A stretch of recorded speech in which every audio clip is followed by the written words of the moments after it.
We get you all the voices from the Ukrainian capital, Kyiv. This was a rocket that was intercepted. This is a 16-story building. How long can Kyiv resist the Russian assault? Exclusive reports from the heart of the conflict. I am right now, and you see behind me the damage, the debris.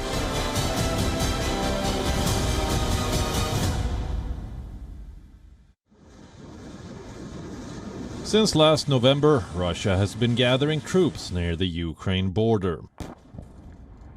There were months of speculation, back-to-back diplomatic talks, calculations, assessments. But no one imagined that it would lead to this. On February 24th, Russia launched an all-out invasion of Ukraine by land, air, and sea. The largest assault that Europe has seen since the Cold War. WION's Mallick has been reporting from the war-ravaged nation, from the streets of western Lviv to the besieged capital itself. I'm currently in Ukraine, traveling towards Lviv. From the border, the first city that I crossed was Mastaka. There is a general sense of anxiety and scare, to the point, if I can just show you, that there is no light on the roads even. The street lights are off.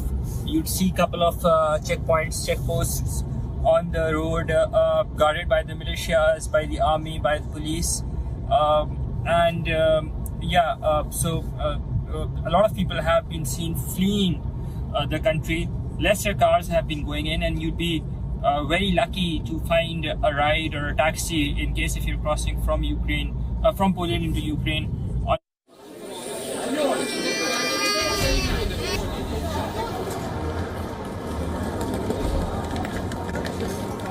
The first city we reached was that of Lviv. At the Lviv railway station, there was an eerie calm across the city. When the war started, Lviv became something of a sanctuary in Ukraine. It housed diplomats, politicians, and Ukrainians who were fleeing the war. Embassies relocated their staff here, and foreign nationals fled to Lviv for refuge. The situation on the ground is a bit grim. The city has now opened up, but people are now learning to live with the new normal, for the very fact that this city is serving as a transit hub or as a transit route for people elsewhere in the country who intend on going towards Poland, and Poland, we understand, has taken the most number of refugees. So by and large, the city of Lviv, where I'm standing, it's currently feeling the heat, though it has not been attacked as yet. There have been preventive measures that have been taken by the city administration, including upgrading the ground bunkers and shelters as well. But life is not normal in this western Ukrainian city. Fleeing to bunkers multiple times a day has become the new normal here.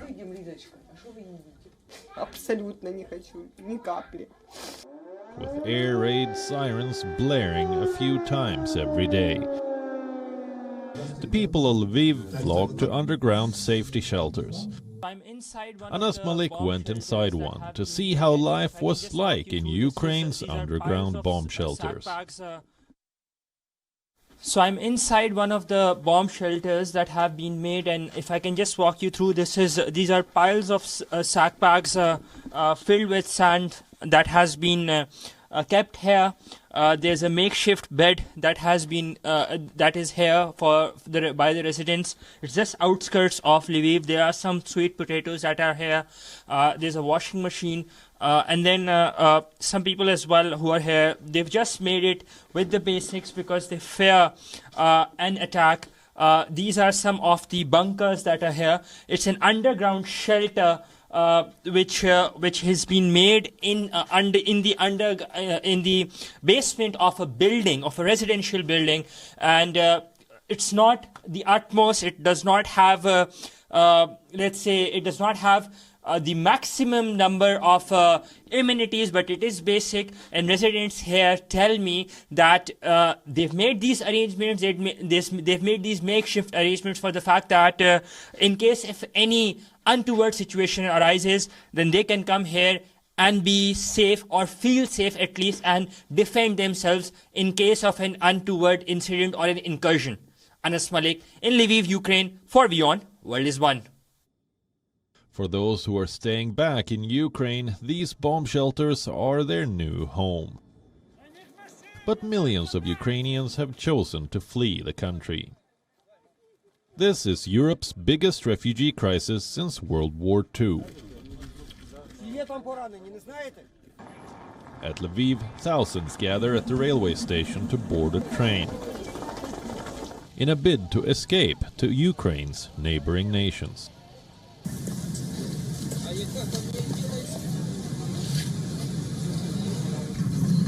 Well, I'm at the railway station of Lviv, very near to it, and there are thousands who are leaving from here. If I can just show you as well, you can probably see hundreds and hundreds of people just leaving from here with their baggage, going towards the railway station, and in order to flee to safety. Very near I am, and there are lines of cars as well. It takes about 12 to 14 minutes to travel just a kilometer to get to the railway station. So it actually explains the magnitude of traffic, people going towards the railway station. This is the Lviv railway station. It is situated some 60 kilometers from the Polish border. It is famous for its magnificent architecture and artwork. But during these times, when Ukraine is fighting for its right to exist, the Lviv station has now turned into a transit point for the families fleeing war from other parts of Ukraine. Well, I'm standing at this central railway station of Lviv, where you can see behind me there are thousands of migrants from elsewhere in the country flocking in at this railway station. These are mostly migrants from the center, north and the eastern parts of the country, the areas which are under attack by Russia, and they are fleeing, who are here to the western side of the country, that is to Lviv, where I am, in order to flee to safety, because from here onwards they would be going towards Poland and other countries in order to flee to safety. Crowds of people, mostly women and children, are waiting to board their trains. They leave behind the men in their lives, their homes, their motherland. In Kharkiv it's like a really hell now because it's a really hard situation because of bombing and a lot of this stuff, because my boyfriend now serving in the army for a second time, because he was a volunteer for the first time and now he needs to go back to fight for our countries. And we are waiting for my mom, which trying to get escape from Kharkiv, and it's really a terrible situation. Those arriving at the station far outnumber those who are leaving.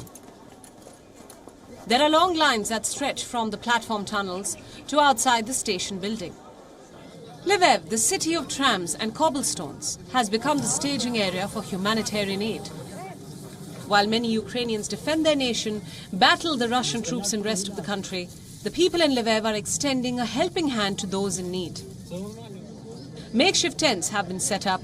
Volunteers are making food for thousands waiting for their trains to return to safety.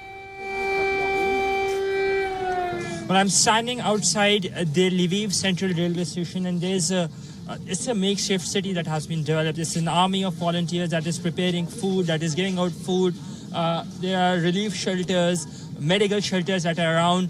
And wherever you can see, till wherever you can go, till wherever your vision goes, you'd see only heads. And that explains the magnitude of the situation. The tragedy is so big that the people are shifting, are moving from their comfort areas towards Lviv, towards the western city of Lviv, so that they can feel relatively safe in here. Anas Mallick in Lviv, Ukraine, for WION World is One. But with no end in sight to the conflict, some residents in Lviv are gearing up to fight.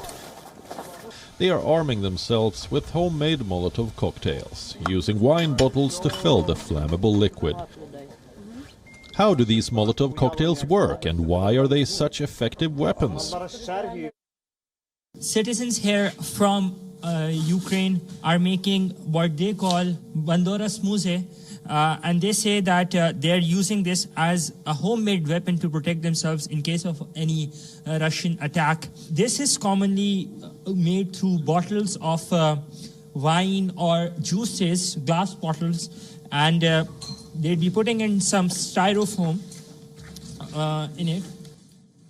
So first they will be putting in some oil in this glass bottle, as you can see. To an extent they would put some oil.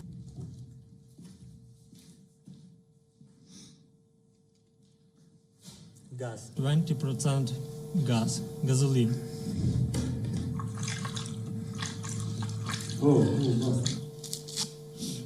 After the oil goes the styrofoam in the bottle. After the styrofoam follows, and then some cloth in it, which will basically catch fire and then eventually ignite the combination of oil and petrol, oil and gasoline. There you have it, a homemade weapon against in case a Russian invasion happens. That's how the people of Ukraine plan on defending themselves. Anas Mallick in Lviv, Ukraine, for WION, World is One. While Lviv was a sanctuary in the war-ravaged nation, the real battle was at the gates of Kyiv. So I'm currently on board the train from Lviv to Kyiv. WION's Anas Mallick took a train from Lviv to the besieged capital, where the trains leaving Lviv were packed with people.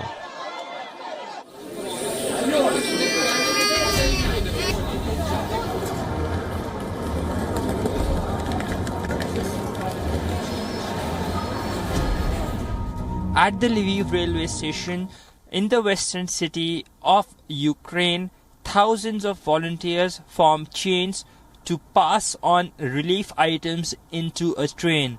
The relief items include milk cartons, medicines, water bottles, and other essential items to keep the city running. The city is under heavy attack by the Russian forces. It has been surrounded, and train travel is considered the safest way into the city of Kiev, which is the capital of Ukraine. Once bustling with travelers and smiles, this architectural marvel, the Lviv railway station, has become a transit hub for millions of helpless Ukrainians fleeing a war at home. Trains filled with people from across the country continue to come in. The arrival platforms are packed with people, but the trains making their journey back run empty. We made our journey from Lviv to Kyiv on one of the trains directly connecting the two cities. So I'm currently on board the train from Lviv to Kiev, which is full of necessities, everyday amenities and goods. But what is to be noted is the fact that this train is literally empty. There are 12 compartments in this section, and all of them, except for one that I have boarded, none of them have any passengers. This train is mostly being used by passengers to come into Lviv city from Kiev or elsewhere in the country, so that they can be considerably safe and then use this city as a transit route to go onwards to Poland, Hungary or other parts of the European countries. In normal times, these coaches would be packed with people. But now, with Russia's assault going strong across the country, the almost empty trains make their way cautiously.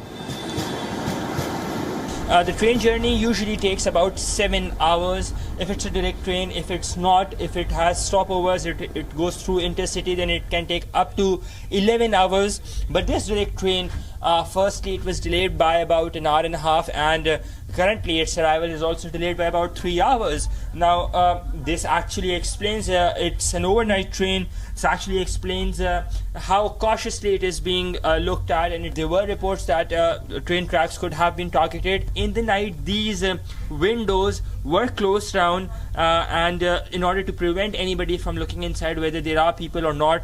But in the morning, the authorities, the railway authorities, they opened these window shutters so that the light could come in, and then you could probably see outside as well. An eerie silence has taken over Kyiv as heavy fighting is underway, and the Russian troops are inching closer to the capital. The platforms here are empty. No one except volunteers can be spotted. We just arrived here after almost a 10-hour journey from Lviv. You can see the things that the relief items that we had spoken about, that they were being loaded onto the train. Now they're being offloaded with the help of the military. It's the current time. It's there on the board. The situation here is pretty grim. The railway station is almost empty. There is nobody to be found except for some media personnel who were traveling on the same train as well as ours. And the temperature here is currently -1. So the empty railway station and the empty train in itself is quite of a telling story. Anas Mallick in Kiev, Ukraine, for WION World is One. President Volodymyr Zelensky is still vlogging from the streets of the capital. The Ukrainian military has a tough job at hand. They are closing all roads entering Kyiv to keep the Russian troops out, but at the same time keeping humanitarian routes open to help its citizens evacuate. I'm standing in Bucha on the bridge that has been blown up to dismantle or disconnect the Russian side to further crossover into Kiev and onwards to take over. Now, there's a massive evacuation that is taking place. Beyond this bridge was Irpin, and where I'm standing is called the area of Bucha. You see that there's a massive evacuation that has been taking place. You can see that the bridge is completely blown up at this point of time, and it's not possible. There's a detour that has been made. Similarly, this stockpile of everyday necessities that has been piled up around. There are some potatoes, water bottles, some guavas as well, and then tissue papers and so on, some medicines. I spot some medicines as well. So this is there to basically give support to the military personnel who are fighting. And I'll just show you the intensity of the conflict that has been ongoing. These are some bullet shells. If you can see, if my camera person Vadim can just follow me as well. These are bullet shells, and there is complete destruction around. Probably, if my camera person can show you as well, there's a building nearby. There's a restaurant building, as it looks like, and it's completely damaged due to shelling. We've been hearing intermittent gunfire and shelling that has been ongoing, and in Irpin itself, there is the fact that there is currently an active war, an active battle that is currently ongoing. Anas Mallick in Bucha, Ukraine, for WION World is One. Russian missiles are pounding residential buildings, families running for shelter, and residents taking refuge in the city's World War-era subway stations. The city of Kyiv has been under attack since day one, but even after 3 weeks, it remains under the control of the Ukrainian government. I'm standing in Kiev, right next to the TV tower, which was very recently targeted by the Russian side. The missiles flew in over here. The shelling was done over here. You can probably see the damage as well. If my camera person can just follow me, those barbed wires and the hedges that have been damaged because of the shelling. And then to the right is the control and the building that was damaged. You can see those burnt signs. You can see those glass shards and those broken windows. They're a testimony in itself about the extent of damage. Not just that, you can probably see the burnt trees, the trees that have caught fire because of this shelling that had been done, because of this attack that had been done on the TV tower itself. And you can see those black trees, those burnt trees, that electricity pole that's broken as well. So it goes on to explain in itself. These pictures are quite telling. They tell a story themselves. There are some army personnel inside. They go on to explain the damage that has been incurred on the TV tower as and when it was shelled by the Russian forces just some days back here in the center of Kiev. Anas Mallick in Kiev, Ukraine, for WION World is One. Moscow does not seem to have any plans to scale down its offensive. Russian Defense Ministry released videos showing units of the Russian airborne forces with tanks and trucks setting up checkpoints in the Kyiv region. As the Russian troops close in on the city center, the areas surrounding Kyiv have faced intense attack. Heavy shelling and missile hits have been mounting. On Moscow's target list was also an aircraft factory in Kyiv, the Antonov factory. Well, I'm standing outside the Antonov factory. This is the only factory that produces large airplanes and Ukraine's biggest airplane manufacturing plant. It is here. Beyond this, it's in Kiev city. Beyond this is the factory plant, which was targeted today by the Russians shelling. This is the Antonov headquarters. Now, what is significant is the Antonov company produces large aircrafts, number one. Number two, aircrafts that can land on unprepared runways as well. And since 2016, this unit, the factory behind me, is the only one that is producing countries all sorts of aircrafts, be that be airliners, be that be the military aircrafts, or be that be cargo planes as well. So the significance to this factory for the fact that aircrafts from here can land on unprepared runways is a major blow to the Ukrainian military in its fight against the Russian invasion, for the fact that it would limit its air power capability or air preparedness against the Russian military as and when and in this war. Anas Mallick in Kiev, Ukraine, for WION World is One. For over 3 weeks now, residents in the Ukrainian capital Kyiv have had sleepless nights. They've been living in fear of losing their loved ones, fear of losing their homes, fear of being attacked by the Russian military. A 16-story residential building in the Danitsia neighborhood of Kyiv was hit by a downed missile. Videos show the aftermath of the missile attack, with the exterior of the 16-story building damaged and apartments inside strewn with debris. WION's Anas Mallick traveled to the Kyiv neighborhood to show you what is really unfolding on ground zero. Well, I'm standing in the Danitsia neighborhood of Kyiv city, and behind me, if my camera person Vadim can follow me as well, this is the building that has taken the impact of a downed rocket, and you can see that the windows are completely broken, glass shards are all around. The residents some of them have chosen to stay back, most of them are being evacuated. This cleaning procedure that's being done right now, and the impact of the downed rocket has been quite severe and quite grave. This was a rocket that was intercepted. This is the 16-story building that you can see. This is one of those very rare instances where the interception was done. We've previously seen that happening about 2 days back as well, and the interception has led to minimal damage per se. Had the rocket not been intercepted, then the damage could have been grave and greater. At least one person is confirmed killed. Another 4 are injured, whereas 65 people have been rescued from this very building. You can see the debris around. A part of the building of the structure has also collapsed because of the impact. Anas Mallick in Kiev, Ukraine, for WION World is One. For now, the situation is this. There have been 4 rounds of peace talks focused on establishing a ceasefire. The Russian assault continues, with the surrounding areas of Kyiv under heavy attack. But major Ukrainian cities still remain under the control of the government. This is a story that is developing every minute. One that we are tracking from the ground. As the conflicts unfold, WION's Anas Mallick continues to bring us all the latest updates. WION World is One.